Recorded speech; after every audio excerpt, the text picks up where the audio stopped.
Welcome back. If you made it through that last one, that salute was for you. That was a slog. But the good news is we are on to the home stretch. This is the fifth movement in Huang Xiang's 5 loosening exercises Qigong. This one is focused on loosening the knees, and eventually, yeah, your knees are going to feel pretty loose, along with all of your leg joints, really.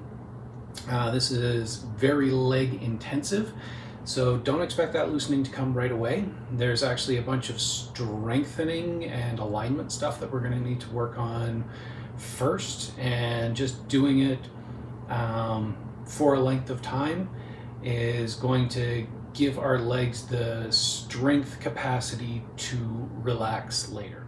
So this exercise is really going to challenge our legs. It is really going to make us work our legs and really position our legs and get used to having them individually support all of our weight.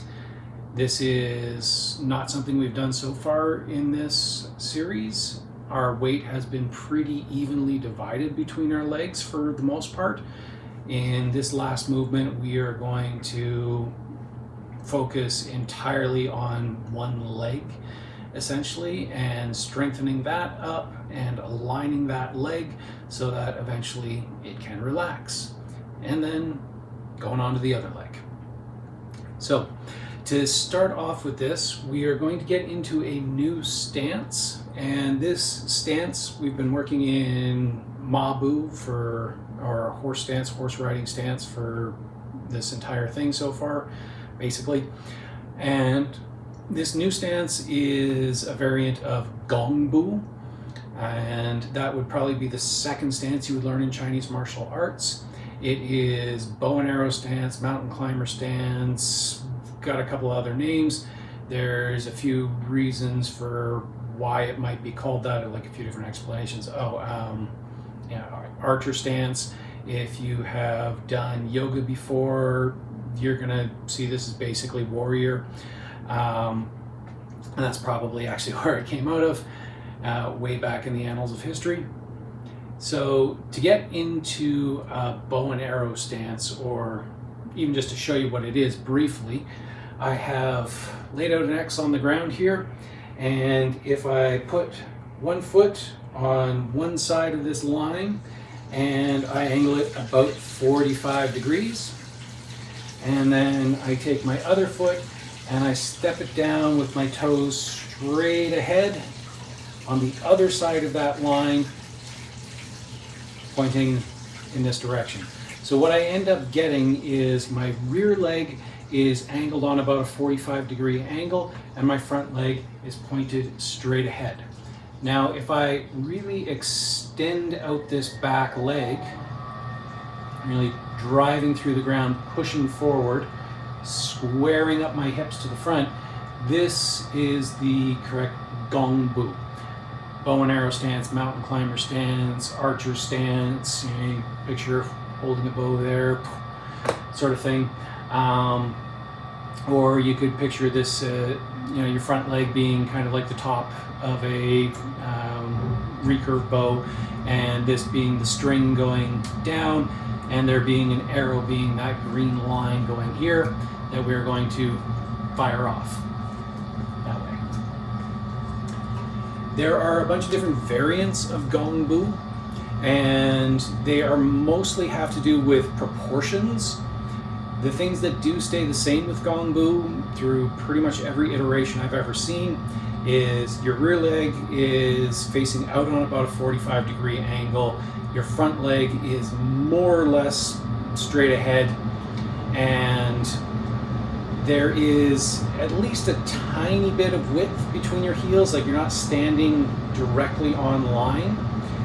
So if I were to place my heel directly on this line and go 45 degrees, and then place my heel directly on this line, pointing straight ahead, I have a really hard time ever getting my hips to just come right to square. So ideally what I want is even the tiniest bit of separation on that frontal line. So if I instead just place my heel just to one side of this painter's tape line, and my other foot is just to one side of that line, I get this tiny bit of width, just literally the width of this painter's tape here.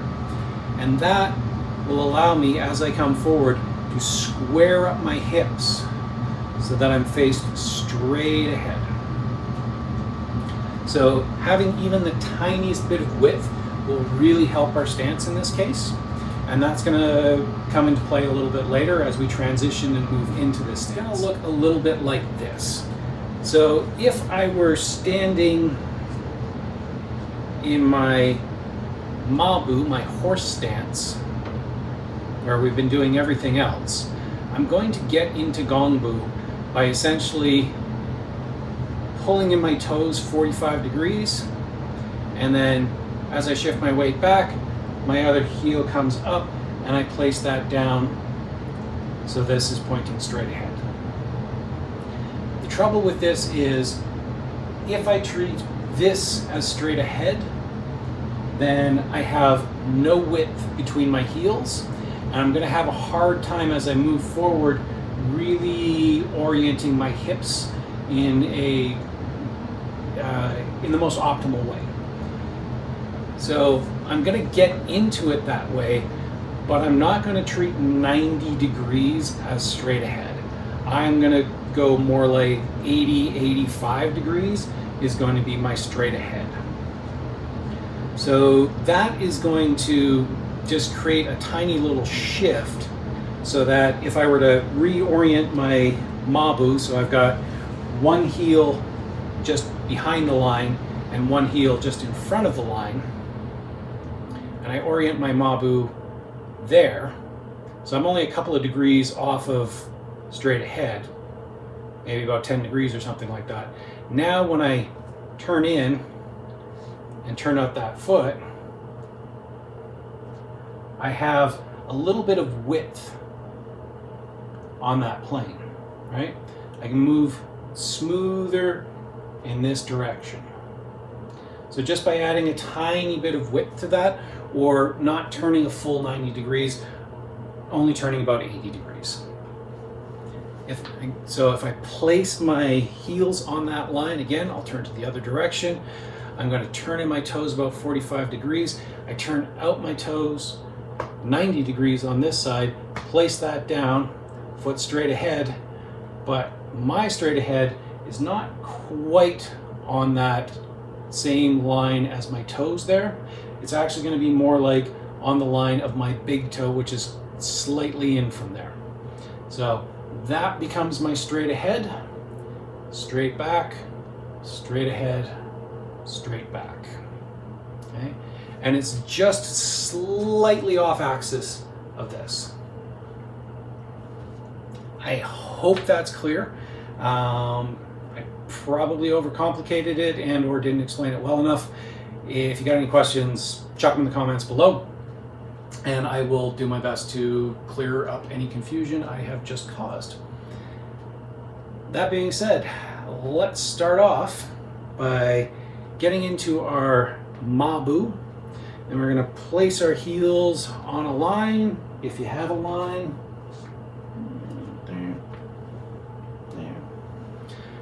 And we're standing up nice and tall, and Taoist awaits the dawn. It's where we finished off, just rolling up our spine, up nice and tall. So from here, I'm going to start my descent. And my descent is going to first traverse this way, and then back the other way. So half of the way down, I'm going to transfer my weight over enough so that I can turn in my toes on this side. Then I'm going to transfer my weight back, and I'm going to continue dropping down. As I do so, my heel turns out, and I place my foot down gently. And if I can, I want to just move that knee forward a millimeter or two, just to give it a little bit of a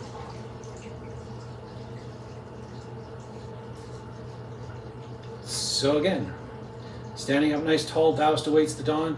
Transfer our weights, start to sink down. Turn in those toes. Transfer the weight back as I continue to sink. Place the foot down straight ahead. Move that knee out by about 1 millimeter. And this is going to put about 10% of my weight onto that foot. 90% is hanging out back here on this rear leg. My body is almost 90 degrees. It's more like about 85, 80, somewhere in there. And this is the first place that you want to get comfortable and just hang out here. And if you're following along, you're probably already having this leg screaming at you. What do you mean I'm supposed to relax like this? So let's get out of that. And we'll come back to our Taoist awaits the dawn stance. Nice and tall through the top of the spine. So we're going to shift about our weight and come down about halfway here. Toes turn in, shifting the weight back, continuing to descend. Toes point straight ahead to this wall. Let that foot drop down and move this knee, this forward knee, forward about 1 millimeter or so. Just a tiny bit, get a little bit round. Don't let it go straight and flat. Just a little bit. Tiny bend, forward flex. Putting about 10% of the weight on that leg. Should still be pretty easy for me to pick it up. But just as I put it down, that knee flexes just a tiny bit forward. So this is a cat stance or a 90-10 stance. There's a bunch of different names for it. And we're going to cycle around to it in our stance playlist eventually. So getting used to it now, might as well. Once we're in that stance, we're going to start doing a thing that we've already been doing in our standing and earlier in this, and that is transferring weight. So to show you on our line here, and again, this is going to be a fairly short stance that we're taking, but I am still just on either side of that line. My heels are just on either side. That painter's tape. Move that one out a tiny bit. All right.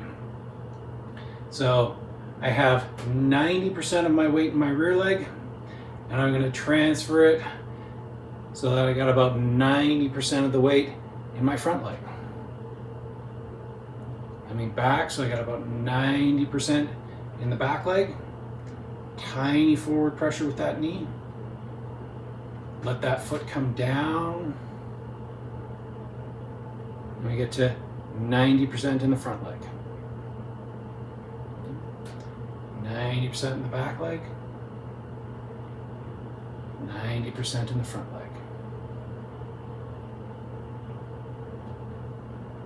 And that's the first part of this loosening exercise. Just shifting the weight. Let's go 90 degrees to the side here. Place my heel down just on one side of the painter's tape. Heel goes down on the other side of the painter's tape. Not too long of a stance. Toes point straight ahead. And my body is about 80 degrees to the side. So when I sink back here, and I just got that little forward push on this front knee, 90% of my weight is in the back, and then I transfer my weight forward. I get 90% of my weight in the front. And I'm going to try and keep my hips squared the whole time to this front leg. So they're going to slide nice and smoothly. One side and the other side, sliding smoothly along.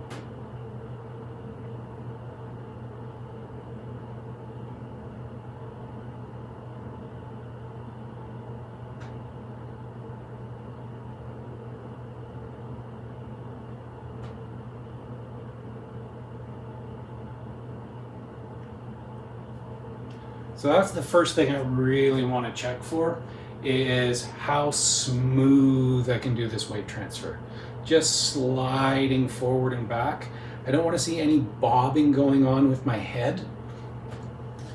So if I'm filming myself doing this, setting up 90% of my weight on my back leg, 10% on the front, and I want to look like if I could draw a line straight across as I move, I don't want that bobbing up and down.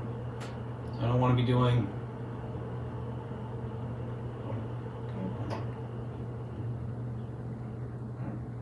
I don't want to be leaning forwards or back as I do any of this. I'm still straight up and down. My hips move smoothly, flat and level. Get to where 90% of my weight is in the front, only 10% is in the back leg. 90% is in the back leg, 10% is in the front. Smooth as can be.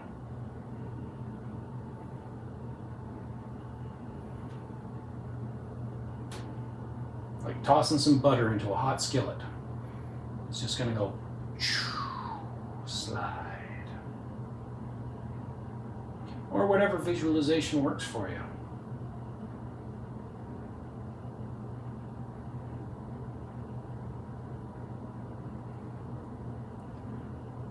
So number one is just getting that smoothness.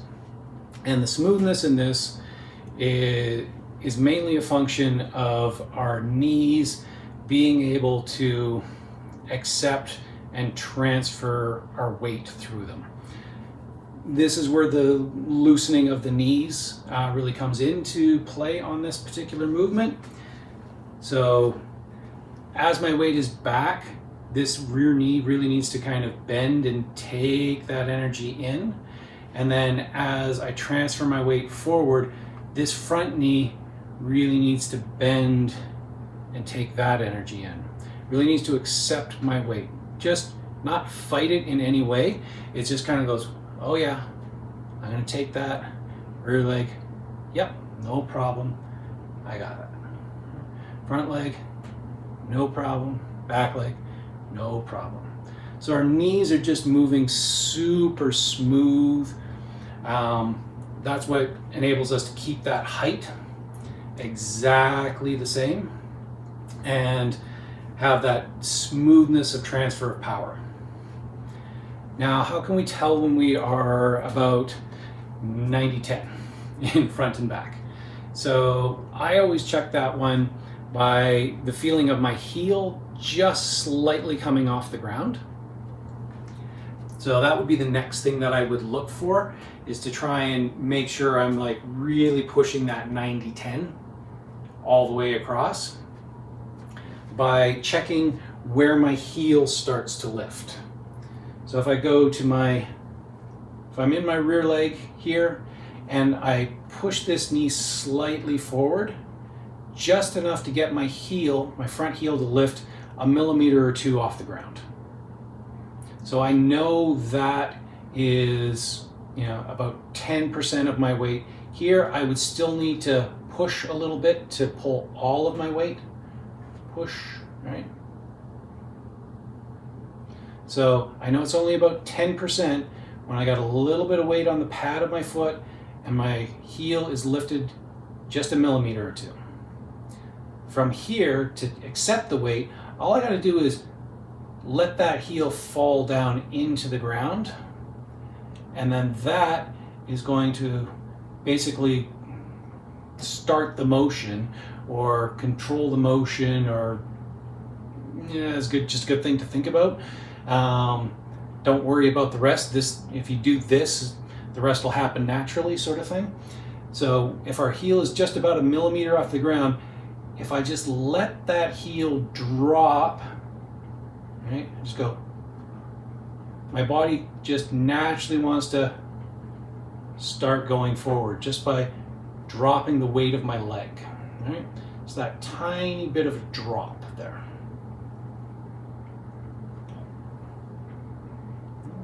So of course we're going to slow that down, smooth it out, not make it rough at all, make it absolutely buttery smooth and slow, just dropping that heel down, allowing that to start my weight transfer, and just let my center go forward, forward, forward, forward, extending out that back leg. Let it feel nice and long back there. And just at the point where I can't lengthen that leg anymore and my rear heel starts to come up, just a millimeter or two, that's my point. I'm 90-10 there. And again, in reverse, all I have to do is let that heel drop down and hit the ground, and that dropping, that millimeter drop of my heel is the thing that starts the motion and pulls me back. And then I just push that knee forward a tiny bit to get this heel a millimeter or two off the ground, and I can just let that heel drop, slide forward, extend until my leg cannot get any longer.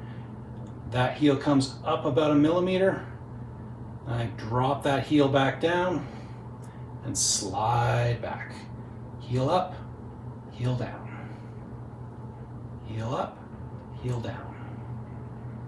Heel up, heel down. Heel up, heel down. Heel up, heel down. Heel up, heel down. Heel up, heel down. Heel up, heel down. So that's the next level we're going to add to this one. Just heel up, heel down, getting it nice and smooth. That is also where I think the original form probably took this movement. I have seen some variations where we're not just looking at going straight across. We are actually starting to look at dropping our weight and sliding it across and coming up on the other side. What that's going to look a bit like is, again, 45 degrees in the back, straight ahead in the front, little bit of width, nothing too crazy. And externally, it's going to look very, very similar to what I was doing before. I'm going to basically mimic what my pelvis is doing with my hands to do a very exaggerated view of this. So front heel up, it's a millimeter or two. As I drop that heel down, I allow my pelvis or the weight of my body to sink just another couple of millimeters into this standing leg. So it's almost like I'm going to take more weight there. So my pelvis is going to just descend down a little bit more. And I slide forward. And I pop up a little bit at the end. Drop my pelvis down, slide back, pull my pelvis up with that heel, drop my pelvis with that heel, slide forward, pull up with the heel, drop down, slide back, pull up with the heel. This is giving us a little bit of a half pipe, marble in a walk type swingy feel to our pelvis. Just letting our pelvis swing. And it's really just kind of another way of moving. And to be honest, once you get really good at it, you're going to be doing that. You're going to have that feeling of dropping and going across and back up. And to the external viewer, it is going to look just like the first version of this that we did, i.e. our pelvis is flat and level and never changes. It's more just a feeling internally that we're going to have where we're dropping, sliding, and coming up. Dropping, sliding, and coming up. Right. Hopefully I will be able to do an exaggerated version on this side.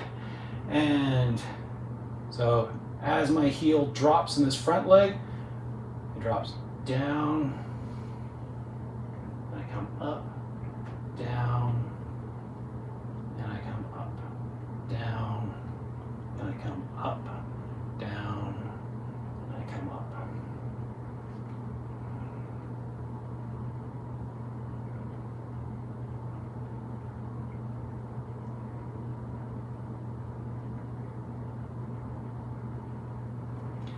Initially, when you're doing that, make the move big and exaggerated and bold. And over time, it's just gonna get less and less noticeable to the outside, more and more subtle on the inside. And it'll, like I say, probably look the same to the external viewer, whether you are just thinking smoothly straight across or allowing yourself a little dip and rise. The other variant I've seen, less so, is basically the opposite of that, where we are going to pick up our pelvis, slide it across, and drop our pelvis down on our front leg, pick up our pelvis, pull it back, drop it down on our rear leg. That is, of course, a very square version of it. In Tai Chi, we're going to do it more circular, so it's more like bouncy, over a bridge sort of thing. Same setup as always, but from my rear leg, as this heel drops, I kind of launch out of this rear leg. So I go up, and I drop into this front leg. Heel comes up. As I drop this heel down, I launch up, out, and I sink back down onto the rear leg. Heel down.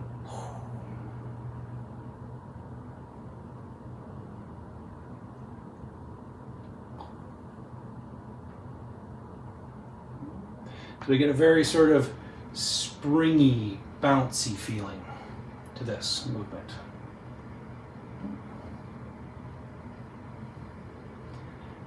Again, start off with this being a very exaggerated thing. Try and make it a big arc, a big jump, a big circle, semicircle, however you want to think of it.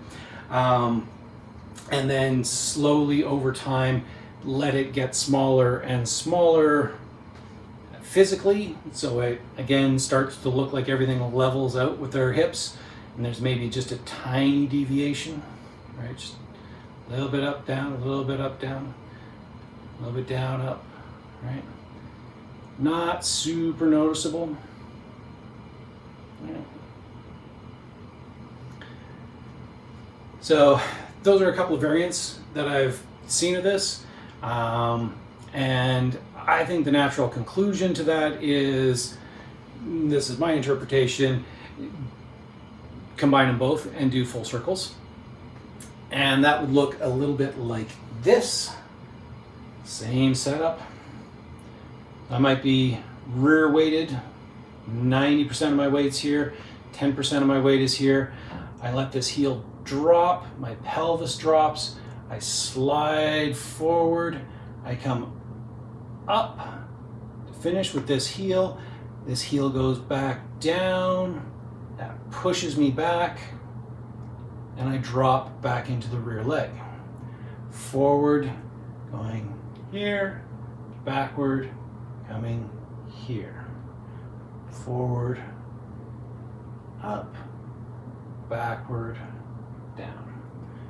Forward, up, backward, down. Forward, up, back, and down. All right? So I'm using this to create a circle. I'm letting my hips feel like they're moving in a nice circle. They're still staying flat, but I'm letting them circle.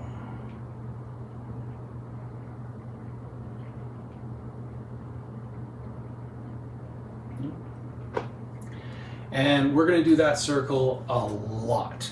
Get used to that one. It's one of those movements that's just so good for us in so many ways. If you want to talk about recapturing your youth sort of aspects of Tai Chi and how it makes you feel younger, do that circle a whole bunch. You'll feel younger. Now the opposite of that circle is simply reversing that. And that is essentially starting in the back here, rear weighted, 90, 10. This heel's up slightly. So as this heel drops, I come up, over, land on that front leg. Front leg takes it a little bit more, comes back on that circle, up over the top, down, back, up. And we get this sort of a motion. This feeling.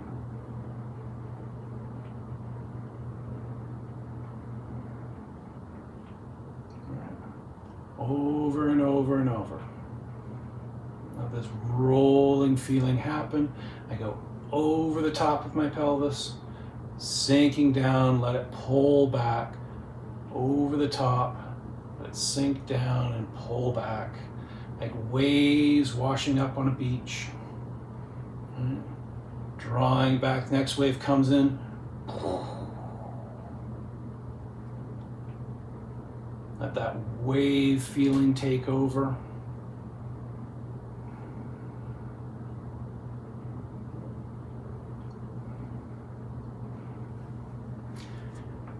So those are the variants I really like to practice, is basically turning those into a circle. And I will typically start off a practice routine of this where I will just go back and forth as smooth as I can 2-3 times, and then I will start doing circles in both directions. Yeah. And I figure that covers off the other 2 variants that I've seen of just working the bottom or just working the top. So in terms of time efficiency and just what feels good for me, I like to work straight across just a couple of times, go, oh yeah, I'm getting nice and smooth, and then I want to start working circles. Right?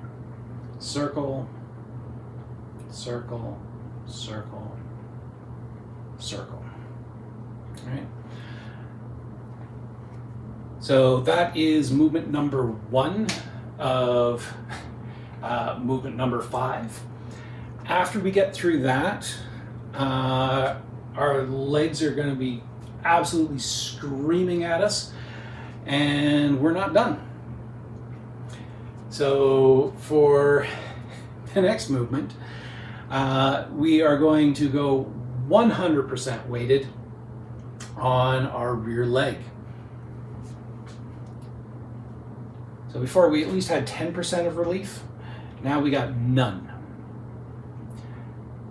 So for instance, I might finish off my set just doing the simple straight forwards and straight back. When I come back, now I'm going to fully lift that heel up off the ground and try and get it to the point where my lower leg is pointing straight down into the ground, and just the tips of my big and index toe are hitting the ground, or just your index toe if you've got an extra long one like me. And get used to hanging out here. This is 100% weighted in our rear leg. That being, again, we had 90% of our weight in our rear leg, 10% in that front leg, and then we just let the last 10% come back and draw up. So our toe is just ever so lightly touching the ground, no weight on it whatsoever. From the other side, 45 degrees. Foot forward, just slid my weight forward, slid my weight back, press that knee up, get the heel off the ground, 90, 10.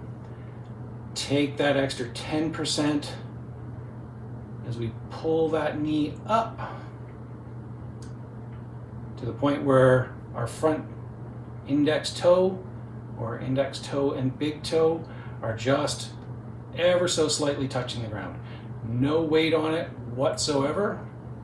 I should be able to pick up this leg totally freely without affecting anything else in the rest of my structure.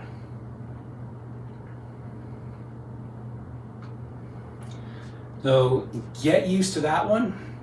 Hang out there. When you're doing the single-legged stances, you might be lucky to do 5% of what you're up to with your double-weighted stances. And if you're doing that, you're doing all right.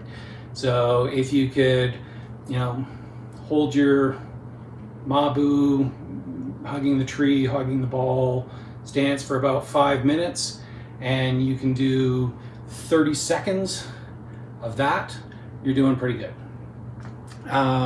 You are going to want to build it up beyond that, but at least to begin with, and for quite a conceivable while, being able to stand 100% weighted like that, rear foot 45 degrees, front foot straight ahead, no weight on that front toe, tall through the top of the spine. If you can manage that for about 30 seconds and just see how relaxed and comfortable you can get here, just hang out, breathe, see what you can relax, see what you don't need to hold on to. This is about coming up on 30 seconds, 5, 4, 3, 2, 1, about 30 seconds. All right, that's an awesome goal to get to. And then of course, do it on the other leg. Ready? 30 more seconds.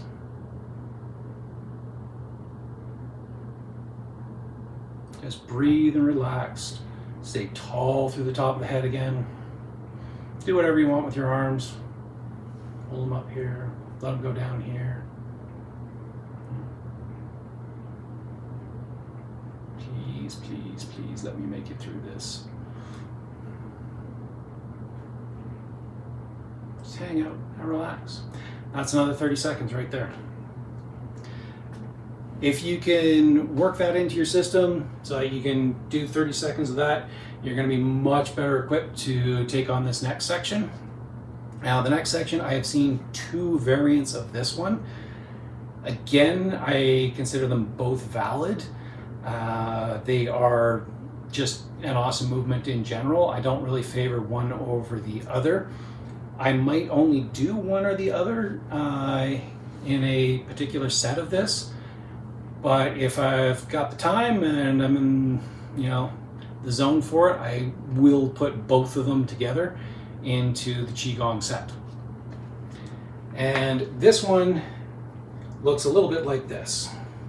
So again, we're in that same position, rear foot's 45 degrees.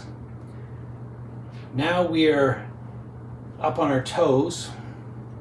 We have about 90% or 100% of our weight now is in this rear leg. Nothing is in this front leg. So from here, I can stand myself up, straightening this rear leg, getting nice and tall. And then as I breathe in, I'm going to descend in this leg and get down nice and low. As I do that, I'm going to push out the heel on this front leg while still not putting any of my body weight into it. So standing up nice and tall from this one, the standing leg is nearly straight. As I breathe in, push through the heel. As I breathe out, stand back up, toe touches the ground. Breathe in, sink straight down, heel, breathe out, stand up, toe. Breathe in, heel, breathe out, toe. If you can do 3 reps on that without falling over, I'm seriously impressed. To do it on the other side, because I might as well balance myself out here. 45 degrees on the rear foot, up on the toe, I'm going to be tall, keeping my leg nearly straight. As I breathe in, I drop down, pressing that heel forward, still no weight on that leg. Breathing out, lifting that knee up. Breathing in, nose down, breathing out, breathing in, breathing out.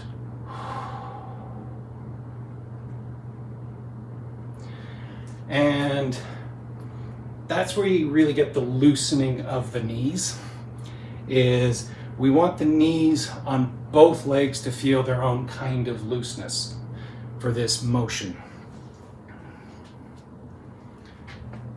This front leg, as it comes up, this knee is picking up, and then as I drop down, that knee straightens. It just, right? I want that knee straightening thing to be loose, loose.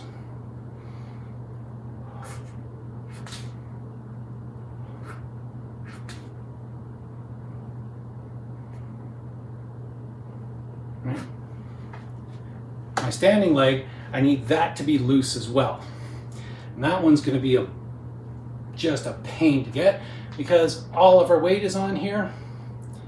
And in order to get this up down feeling super loose, we have to be very correctly aligned, and we got to have a baseline level of strength that our body is just going to allow our hips to drop down and come back up. And really that's kind of time spent holding that static posture, 100% rear weighted, nothing on that front leg, and just doing the reps going up and down on one leg. Those two things together are going to give you the strength and relaxation to quote unquote loosen the knees. That's the main version of that particular exercise I've seen. The other version of it that I've seen is basically doing the same thing. It is just you descend to a certain point and you stay at that height while keeping that front leg nice and loose. That would look more like, as I come back, so sliding forward, sliding back, 10% on that front leg, totally on that front leg. Now that I'm back here and I'm in a lower stance, now I do not change my height. I do not go up and down, and instead I just focus on this front leg, going heel, toe, heel, toe, heel, toe. So that's going to create a couple of things for us. One, it's going to be a different kind of workout for the rear leg, maintaining that stability down there while still being nice and loose and relaxed in that front leg. It's also going to challenge us because we are going to want to do the first version of it where as we exhale and come up to our toe, we're going to want to stand up, but we're going to resist that. However, we don't want to resist the feeling of that. What do I mean? I mean, on this rear leg, as I sink down here, I want to feel like my pelvis is lifting up, my center of gravity is lifting up, it's going to pull everything up, and I'm still going to let it all drop down my leg as I was in the previous. Still all going to drop down, but I'm just not going to show any external sign of it. I'm not going to move up and down, but I'm still going to allow that feeling of my body wanting to lift and wanting to drop, wanting to lift, wanting to drop. This is very similar to the previous exercise where we were going just smooth and horizontal to start off with. And then we were adding in either dips or bounces or dips, or just doing full circles. But eventually we want to minimize that down so that it looks externally like we were still just sliding back and forth, but we were actually doing dips, bounces, or full circles, feeling internally like we're doing that, externally looking like we're just sliding straight back and forth. Same principle in this, in that first, like, really work that leg as a piston. So fully coming up, dropping down, fully coming up and dropping down, fully coming up and dropping down. Then once I get down, pull up, drop down, pull up, drop down, pull up, drop down.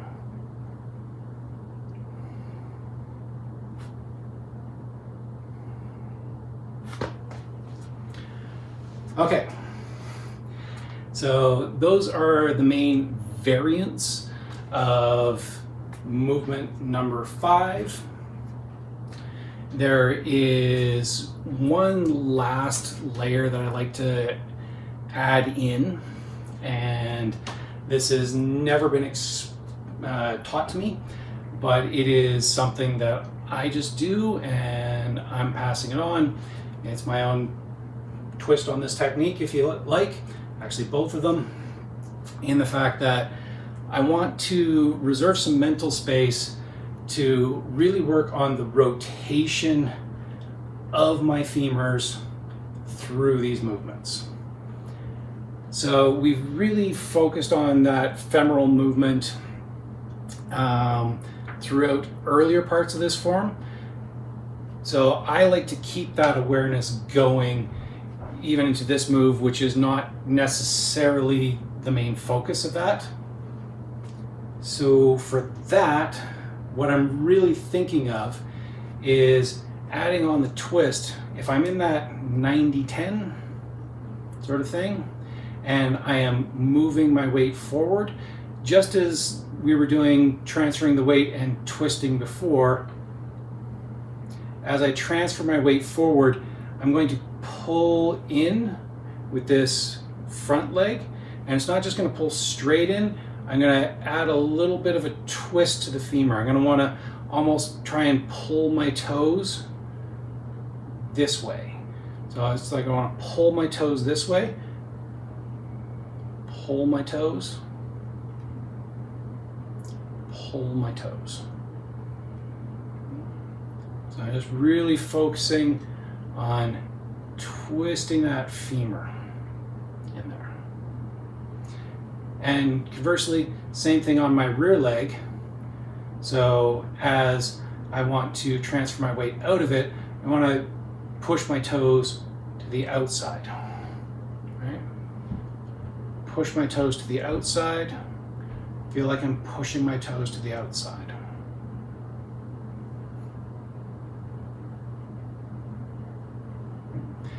Doing it together, push and pull,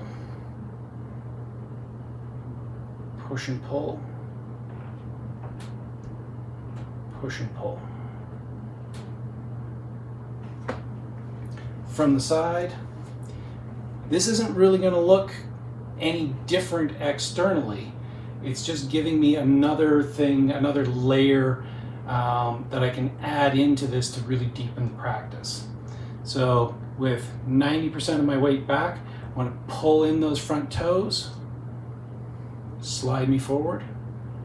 Feel like I'm rotating in as I go forward.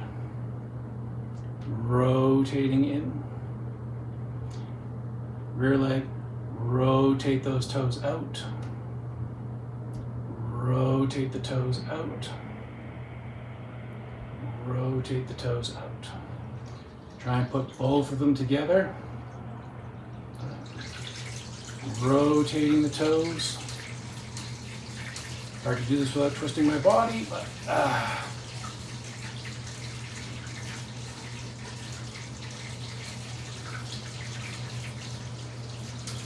So that's just an extra layer that we can add into it. Make sure that we are also focused on rotating in there. It's not a huge movement, but it is an important one for keeping our hips nice and straight and aligned throughout the movement. Also, just giving us a little bit of extra hip focus and flexibility is never a bad thing. And it even goes into our last movement as well, where we are doing our 100% weighted. So I'm not even changing weight on that one, but as I come up,